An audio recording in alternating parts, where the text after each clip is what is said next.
I want to know how long it will take for parents, schools, and communities to make child safety a priority in everyday life. I want to know how many more innocent lives must be scared before we as a society take collective responsibility.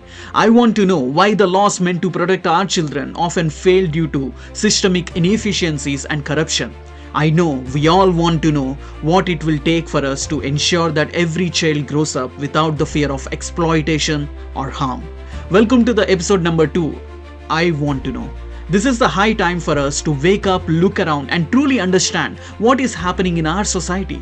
We need to save our nation, protect our future, and safeguard our children. When I first heard the news of the Kuwait Prasad incident, which captured massive public attention due to its unusual nature, my thoughts weren't focused on the question the media and public seemed to fixated on.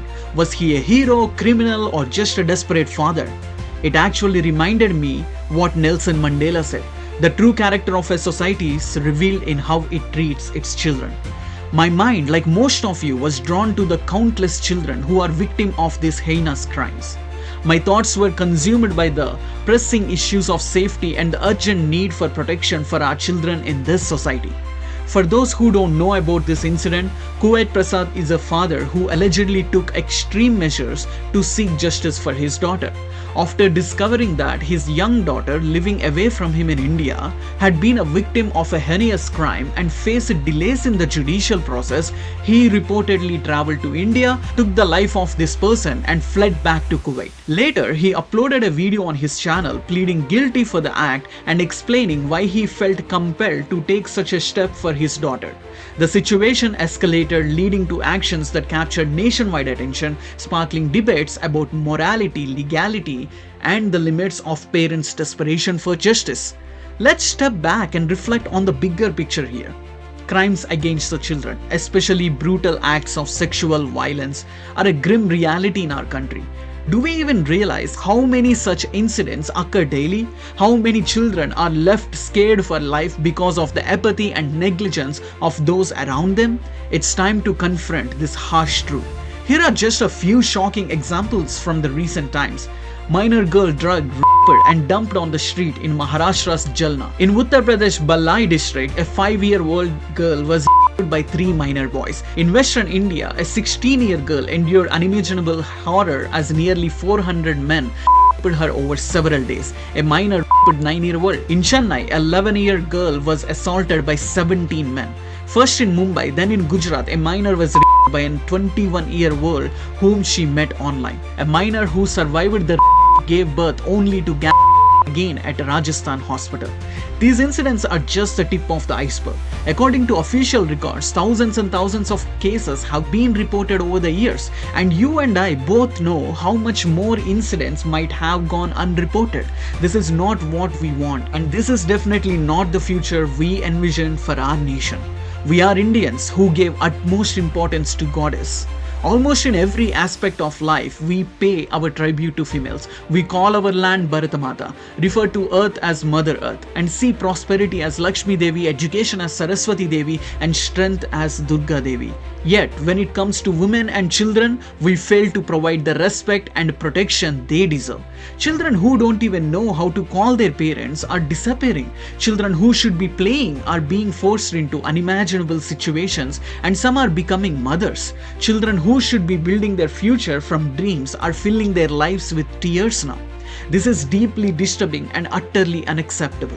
Swami Vivekananda once said, "The country that does not respect women will never achieve greatness." Looking at the state of affairs today, it's clear we have lost our way. To address the crisis, the government introduced the POCSO Act in 2012. That imposes strengthened punishments, including the death penalty for the most severe offences. Fast-track courts have been established to expedite justice. Helpline numbers like 1098 are operational 24/7. And one-stop centers that are offering medical, legal, and psychological support to the victims are also being there. But let's be honest, these measures, while necessary, are not enough. The root of the problem lies in our mindsets and societal structure. Laws and reforms can only bring about change if the individuals implementing them do so without corruption and self-interest. Offenders walk free while victims and their families are left to piece their shattered lives back together. Let's not forget that this is not a one-person job. How many parents teach their children about the dangers of abuse or encourage open communication? How many schools educate students about good touch and bad touch? How many officials in the justice system treat these cases with the urgency they deserve? We need systemic changes. We should maintain a database of convicted offenders and monitor them regularly. There should be a fast track courts and we should be expanding them exponentially to ensure the timely justice. Awareness campaigns should be run, educate children in schools and communities about safety measures, not just the children but also the parents. Open communications at the home. Parents must build trust with their children so they can speak up without fear. The ones that are doing this already should take responsibility in talking with other parents in encouraging such behavior and upbringing habits. Corporates should also take the responsibilities. Companies should also invest in awareness programs and initiatives that address child safety. And strong cyber security laws are also needed so that we can tackle online predators effectively by monitoring and prosecuting those who exploit children. Change doesn't require monumental efforts from each of us. It begins with small, consistent actions. A parent teaching their child about boundaries, a teacher emphasizing the importance of respect, or a citizen reporting suspicious behavior. These seemingly simple steps can collectively bring about a massive transformation. The Kuwait Prasad incident is more than just a sensational story. It's a wake-up call. Are we going to let such events become more headlines that fade away in a few days?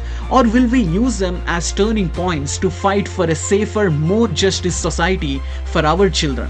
The choice is yours. Let's not wait for another tragedy to open our eyes. Let's act now, share this message, spread awareness, and most importantly, stay vigilant. Together, we can ensure that no child in this country ever has to live in fear again. Thank you for supporting the channel and being part of this important conversation. Let's not remain silent, let's question everything. Your awareness and action can make a difference. Stay vigilant, stay informed, and together, let's create the change we need.